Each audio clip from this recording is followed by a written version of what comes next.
那原本传感器，它通过这里面的一个什么呢？热敏电阻啊，热敏电阻，我们看一下，来怎么样子工作的？我们看一下它的安装位置，这样是做原理。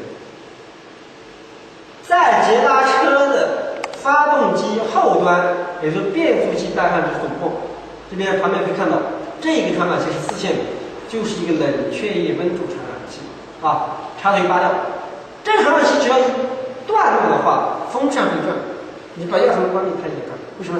以防止发动机温度过高，所以呢，它会时不时风扇呢会转啊，会转。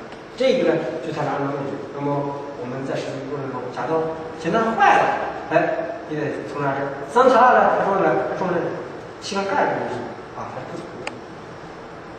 那么看一下它的工作原理。它工作原理呢很简单，我们看一下啊。安装位置呢是在这个什么呢？是在这一个发动机后边的水箱上。我们看它工作原理。它的工作原理呢，运稳热敏电阻一般是什么？负温度气体热敏电阻，也就是温度越高，阻值怎么样呢？越小。冷却液温度越高的时候，阻值呢就越小。阻值越小的话，输出的什么呢？电压就怎么呢？越低。看看，输出电压越低。电脑就可以根据这个信号去干嘛呢？判断发动机的机体温度，以此呢来修正喷油量以及点火前效果。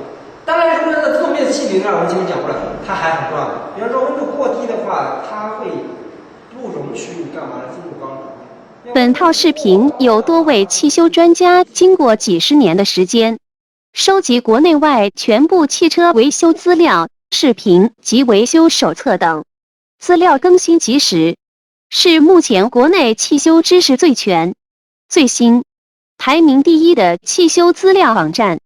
本站郑重承诺，您需要的资料这里没有，退全部费用。您看视频后学不会汽车维修，退全部费用。您学的资料不是最新视频，退全部费用。通过视频学习汽修知识，可在短短1到3个月时间快速掌握，自己开店当老板，日进斗金不是梦。